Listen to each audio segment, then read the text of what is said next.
¿No te interesa Mozart? ¿O sí? No lo sé bien. Pero sí que te tengo que decir que si eras de los que pensaba que Mozart era un tipo repipi y súper educado, a lo mejor este vídeo te cambia un poquito la perspectiva, porque hay un retrato de Mozart que todo el mundo ha visto. El pelo empolvado, la chaqueta de gala, la mirada que no mira a ningún lado en concreto. En definitiva, esa pose de expresión es la de alguien que ya ha ascendido de categoría en lo que a ser humano se refiere, pero la cuestión es que ese retrato no se hizo en vida de Mozart, sino que se construyó tras su fallecimiento. En el proceso de construcción hay un aspecto al que merece la pena acercarse y observarlo de cerca. No es porque sea una historia, como por decirlo así, de engaño y mentiras, ni de conspiración, que no lo es, ojo, sino más bien porque es algo más común y más interesante. Es la historia de cómo una cultura decide qué forma tiene que tener un genio, y luego hace que el genio tenga exactamente esa forma moldeable, aunque tenga que lijar bastante para conseguirlo, tenga que pulir demasiado a la persona real. La pregunta que os quiero plantear antes de que esto arranque en serio, surqueros, sería esta. ¿Qué pasa cuando la cultura decide que un genio no puede haber sido también una persona más alejada del cliché de lo correcto? ¿Qué se borra de su imagen? ¿Quién decide qué aspectos se borran? Hoy en Surcos y Huellas hablamos de Mozart, pero no del Mozart que esperabas, sino del genio que no debía cagarse.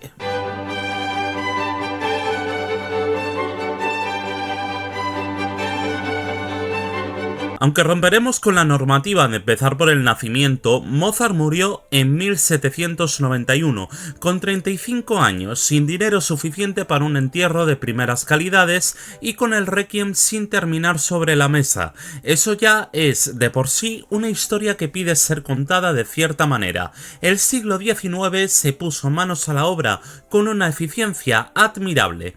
Veréis, el romanticismo necesitaba héroes que hubieran sufrido lo suficiente, artistas que hubieran ardido de dentro hacia afuera, que hubieran pagado con la vida y el precio de ser extraordinarios, que hubieran quedado como mártires.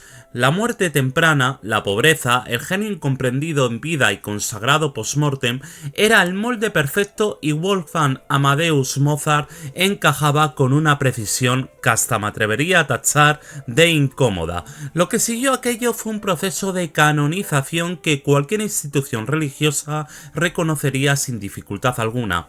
Primero vino la biografía autorizada.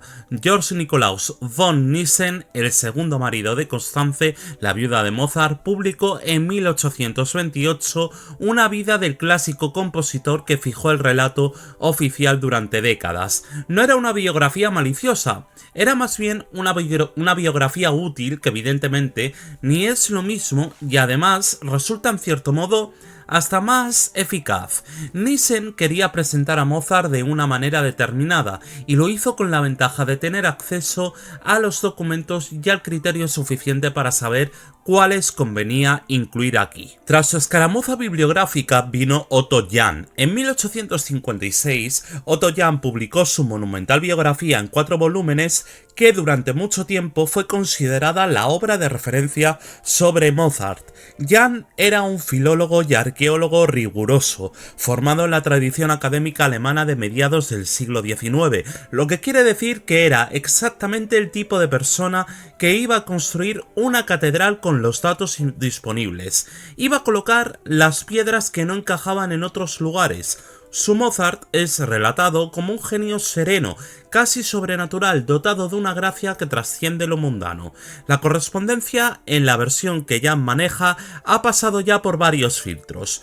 El niño que había tocado el clavicémbalo ante la emperatriz María Teresa a los 6 años, el que había sido exhibido por toda Europa como prueba viviente de que la naturaleza a veces comete milagros, el que había recibido el abrazo de reinas y las ovaciones de cortes, academias y otras instituciones. Ese niño se convirtió en el arquetipo perfecto del prodigio tocado por lo divino. La infancia extraordinaria servía de prólogo a una vida que debía ser, por definición, extraordinaria también en lo demás, en la pureza, en la elevación, en la distancia con lo vulgar. Había también un elemento económico que no conviene ignorar: los derechos de publicación de las obras de Mozart, la gestión del legado, los festivales que empezaban a organizarse en su nombre. Todo eso tenía un valor que dependía directamente de la imagen que se proyectaba. Una estatua vende más que una persona porque se hace como se percibe a un ser humano, no necesariamente como es realmente. Una estatua no dice cosas incómodas ni escribe cartas que haya que explicar. Una estatua es exactamente lo que parece a ojos de los demás, porque no tiene tampoco una verdad absoluta. El problema, claro, es que Mozart no era una estatua y dejó bastante evidencia escrita de ello, que es donde se empiezan a complicar las cosas y a la percepción que tiene la gente normalmente sobre este genio.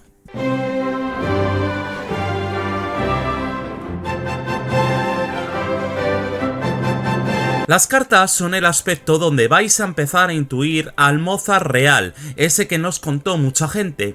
Existen cientos de ellas. Mozart con su familia, con sus empleadores, con sus amigos, es uno de los conjuntos epistolares más ricos que ha dejado nunca un músico del siglo XVIII, y de lejos ha sido una fuente inagotable de información biográfica sobre su carácter, sus ambiciones, sus frustraciones y su vida cotidiana en Viena.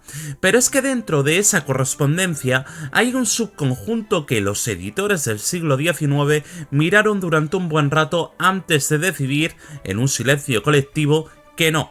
Benjamin Sinkin es un médico e investigador que catalogó en los años 90 casi 40 cartas con contenido escatológico.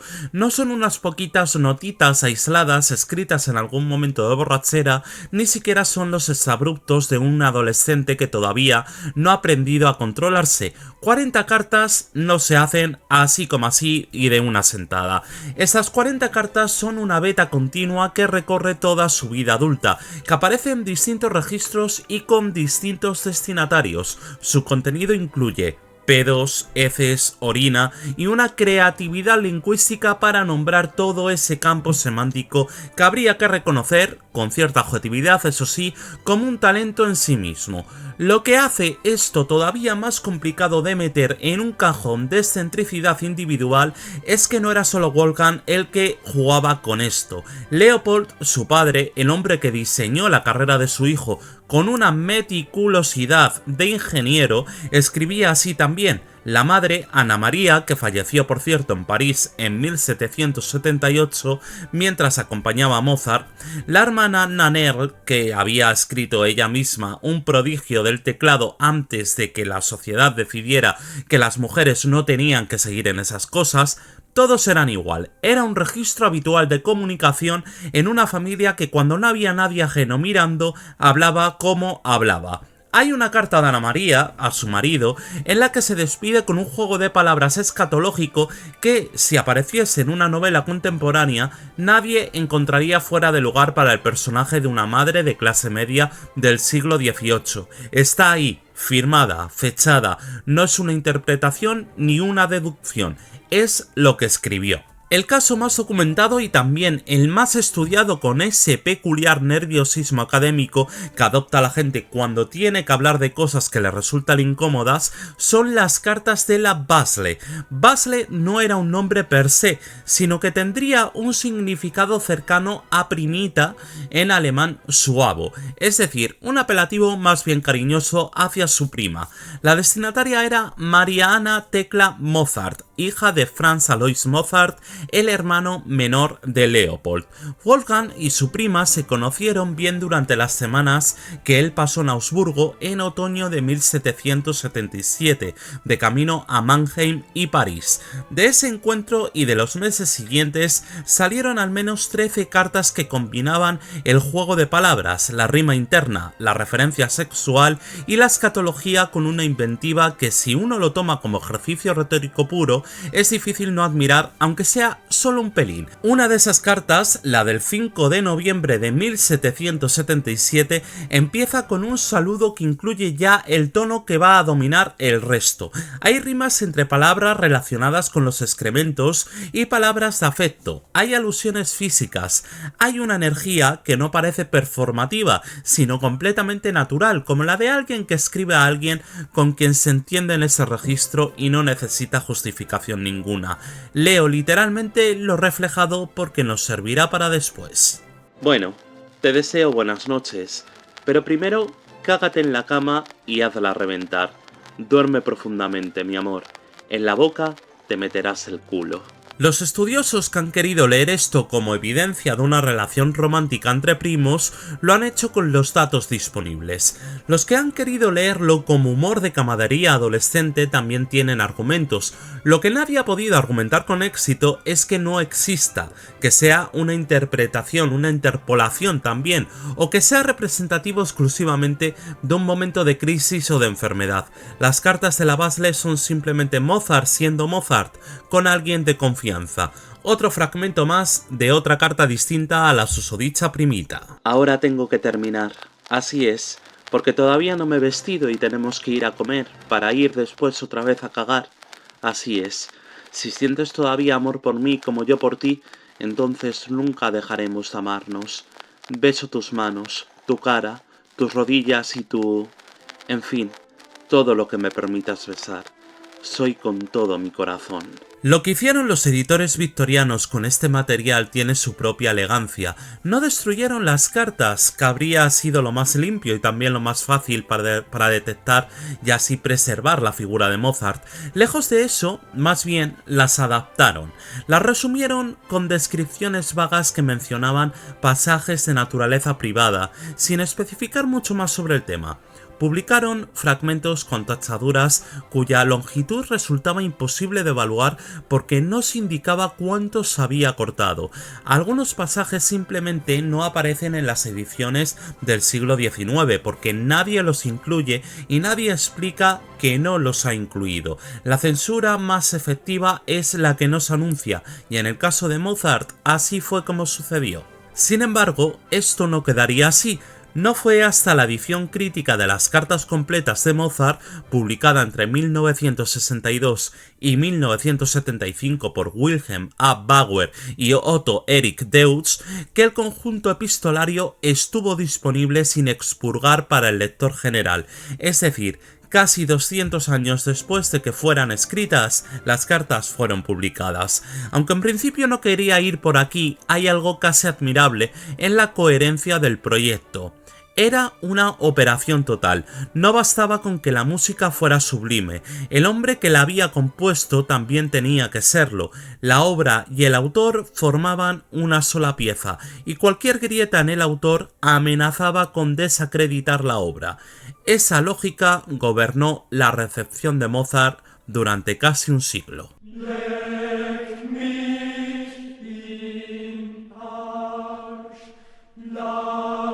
En 1782, en Viena, Mozart compuso un canon para 6 voces en si bemol mayor. Lo escribió con toda probabilidad para cantarlo con amigos, quizá en una de esas reuniones informales que los músicos de Viena organizaban con cierta regularidad, donde el repertorio no era exactamente el que se programaba en los teatros de la corte. El catálogo Kochel lo registra como Kochel 231, también con la designación alternativa 382C. El título es Leg mich im Arsch. En alemán eso quiere decir que, a lo mejor no lo pilláis, pero básicamente es un título muy amoroso que viene a significar lámeme el culo. El canon existe, está catalogado como obra oficial del corpus mozartiano, ha sido grabado por conjuntos vocales de todo el mundo, se puede escuchar con facilidad, y si uno lo escucha sin saber lo que dice la letra, suena perfectamente respetable, una pieza bien construida para 3 partes que se superponen en ronda, con la eficiencia técnica característica de Mozart incluso en los géneros menores. dura menos de 2 minutos. No hay nada en la música que avise de nada y seguro que o bien la has escuchado o como poco te lo has puesto de fondo para concentrarte en alguna tarea. Pero aquí la música no es el problema. Realmente no hay ningún problema, pero el problema en cuestión en este caso era la letra, y cito textualmente: Bésame el culo, alegrémonos, quejarse es inútil, murmullar, mascullar es inútil, es la verdadera miseria de la vida, mascullar es inútil, murmurar, mascullar es inútil, inútil, así que estemos contentos y felices, alegres. Mozart no escribió un solo canon escatológico, escribió varios, entre ellos está el K233, cuyo título completo es Leg mir den Arg fein reg son sauber, que en traducción directa y sin suavizar vendría a ser algo así como lámeme el culo fino, bien y limpio, aunque la precisión adverbial alemana hace que el original tenga una calidad enumerativa que ninguna traducción logra del todo. Esto evidentemente es por temas del lenguaje y ocurre con todos los idiomas del mundo. Hay también un K234, es decir, un Kosel 234, que opera en la misma línea temática. Eran piezas de entretenimiento en el sentido literal, música para una situación social específica, no para el teatro ni para la corte, por lo tanto un aspecto de Mozart que no todo el mundo conoce.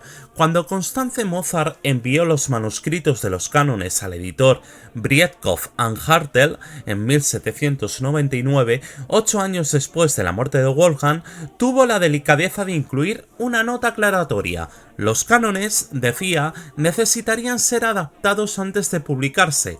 Breitkopf and Hartel, una editorial que la verdad era bastante seria y poseía una reputación que mantener, entendió el mensaje sin necesidad de que se le explicara 2 veces la cuestión. El K231 apareció publicado con un nuevo título, Las Froh Unsein, que puede traducirse como Alegrémonos, y con una letra completamente nueva centrada en el vino, la compañía y la alegría colectiva. No era tampoco raro, pues el vino era un sustituto habitual en estas operaciones, inofensivo, festivo, perfectamente compatible con la imagen de un compositor que disfrutaba de la vida sin comprometer la dignidad del arte con cierto aire culto e intelectual. El K233 pasó a llamarse Nicht lauf mich mehr als Wein, nada me reconforta más que el vino. Coherente, al menos sin duda. Creo que con eso muchos os sentiréis identificados. El impulso de que algo exista, pero que exista un poquito diferente, un poco más presentable, un poco más coherente con la imagen de quien ya lo hizo todo. No es malicia necesariamente, es gestión de la reputación, que en el siglo XIX no tenía ese nombre, pero funcionaba con la misma lógica. Es esa historia que le cuentas a tus amigos, pero que la editas un poquito para evitar la parte en la que hiciste el ridículo o en la que pasaste por una situación que puede mermar tu popularidad. Durante décadas, esa fue la versión que circuló. Las piezas del catálogo mozartiano que hablaban de alegrarse juntos y beber. La letra original permaneció en manuscritos que no todo el mundo tenía acceso a consultar, y el K231 se integró sin fricción en el corpus del genio universal junto a las sinfonías, los conciertos y las óperas, como si nada estuviese pasando, como si fuese de lo más normalito. La pieza, en suma, es un microcosmos perfecto de todo el problema, no porque sea extraordinaria, no lo es y probablemente de hecho no pretendía serlo, sino precisamente por eso. No es una anomalía, ni un exabrupto, ni una rareza que pueda explicarse como desviación puntual. Es una canción para cantar con amigos, escrita por un hombre de 26 años que componía sinfonías por el día y esto por la noche, y que no parecía haber visto contradicción ninguna entre las dos cosas. La contradicción la pusieron otros, más tarde, con mucho cuidado.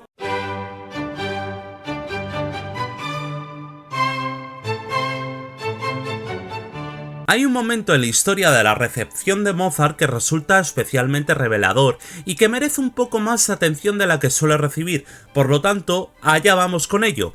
Cuando las cartas escatológicas empezaron a ser difíciles de ignorar del todo, cuando la edición crítica de la correspondencia hizo que los pasajes expurgados fueran accesibles y empezaran a circular fuera del ámbito especializado, la respuesta académica dominante no fue Mozart tenía sentido del humor de cuartel, eso convive perfectamente con ser un genio, no hay nada que resolver aquí. Esa habría sido la respuesta más parsimoniosa, la que requiere el menor número de suposiciones adicionales. La respuesta fue buscar una patología. Veréis, en 1992, el médico Benjamin Sinkin publicó un artículo en el British Medical Journal proponiendo que el comportamiento de Mozart y en particular sus tendencias escatológicas y su hiperactividad conocida podrían explicarse por el síndrome de Tourette.